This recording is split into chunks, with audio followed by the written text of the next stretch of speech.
ஓம் ஸ்ரீ குருபியோ நமக. ஓம் ஸ்ரீ மகா பெரியவா சரணம். நவம்பர் 19ஆம் தேதி புதன்கிழமை நாளைய தினம் கார்த்திகை மாதத்துல வரக்கூடிய அமாவாசை. இப்ப நாம சொல்லக்கூடிய இந்த 3 பொருட்களை ஒன்றாக சேர்த்து வைக்கிறதால வறுமை நீங்கி செல்வம் பெருகும், ராஜயோக செல்வ செழிப்பு உண்டாகும். அது என்ன பரிகார முறை, அது என்னென்ன பொருட்கள்னு பார்க்கறதுக்கு முன்னாடி நம்மளோட வீடியோஸை இப்பதான் நீங்க ஃபர்ஸ்ட் டைம் பார்க்குறீங்கன்னா மறக்காம சப்ஸ்கிரைப் பண்ணிக்கோங்க. தொடர்ந்து இது மாதிரி அப்டேட் தெரிஞ்சுக்கிறதுக்கு பக்கத்தில் நோட்டிஃபிகேஷன் பெல்லை கிளிக் பண்ணி ஆல் அப்படிங்கிற செலக்ட் பண்ணிக்கோங்க.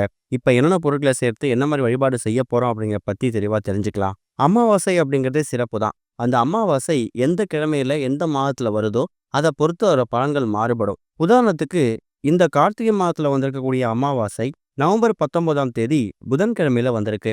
புதன்கிழமை புத்திகாரகன் அழைக்கப்படக்கூடிய புதன் பகவானுக்கு ரொம்ப உகந்த ஒரு நாள். புதன்கிழமை காலையில 10 மணி 29 நிமிஷத்துக்கு ஆரம்பிக்கக்கூடிய அமாவாசை திதி வியாழக்கிழமை நவம்பர் 20ஆம் தேதி மதியம் 12 மணி 31 நிமிஷம் வரைக்கும் இருக்கு.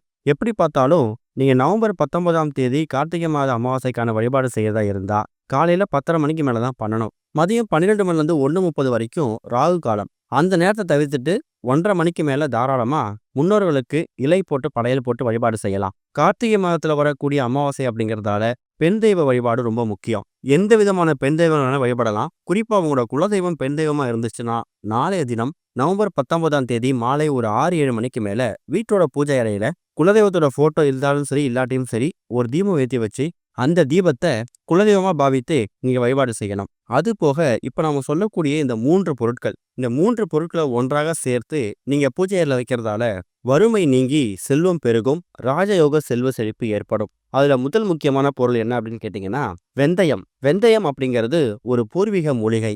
அதை விட முக்கியம் தன ஆக்கர்ஷண பொருட்கள்ல முக்கியமான ஒரு பொருள் இந்த வெந்தயம் தான். வெந்தயத்துக்கு பசைத்தன்மை அதிகம். வெந்தயத்தை ஊற வைத்து அதை பசையா மாற்றும் போது இறுக பிடிச்சுக்கும். அதுதான் நம்மளோட செல்வத்தையும் நம்மளோட பணபலத்தையும் நம்ம பக்கம் ஈர்த்து வச்சுக்கும். அடுத்ததா பச்சை பயிறு. பச்சை பயிறு அப்படிங்கிறது நாளைய தினம் கார்த்திகை மாத அமாவாசை வந்திருக்கக்கூடியது புதன்கிழமை. புத்திகாரனாக இருக்கக்கூடிய புதன் பகவானுக்கு உகந்த ஒரு நாள். புதன் பகவானுக்கு உகந்த தானியம் எதுன்னு கேட்டீங்கன்னா பச்சை பயிறு தான். திருவன்காட்டில் இருக்கக்கூடிய புதன் ஸ்தலத்துல புதன் பகவானுக்கு 18 எண்ணிக்கையில பச்சை பயிறு தீபம் போடுவாங்க.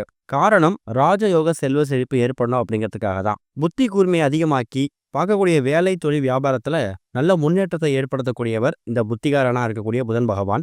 அவரோட அருள் கிடைக்கணும் அப்படிங்கிறதுக்காக ஒரே ஒரு கைப்பிடி அளவு பச்சை பயிறு எடுத்துக்கோங்க. அடுத்ததா ஒரு 4-5 எண்ணிக்கையில இல்ல ஒரு 3 எண்ணிக்கையில பச்சை கற்பூரம். பச்சை கற்பூர வாசத்துக்கு மகாலட்சுமி தாயாரும் மகாவிஷ்ணுவும் நம்ம வீட்டுக்குள்ளேயே இருப்பாங்க.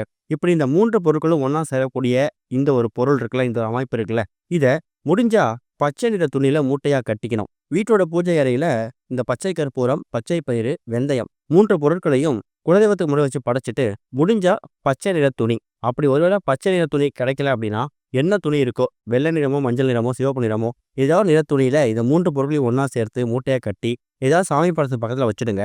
அவ்வளோ சீக்கிரம் அதை நீங்க எடுத்து பார்க்கணும் அவசியமே கிடையாது. வருஷத்துக்கு ஒரு முறை பிரிச்சு பார்த்தா மட்டும் போதும். காரணம் அந்த பச்சை கற்பூரமும் பச்சை பயிரும் வெந்தயமும் அவ்வளோ சீக்கிரம் வீணா போகாது. வெள்ளி செவ்வாயில தூப தீபம் போடுங்க. கார்த்திகை மாதத்தோடைய அமாவாசை அன்னைக்கு இதை பண்றதால பலவித நன்மைகள் உங்க குடும்பத்துக்கு வந்து சேரும். நம்பிக்கையோட பண்ணுங்க. ஓம் ஸ்ரீ குருபியோ நமக. ஓம் ஸ்ரீ மகா பெரியவா சரணம்.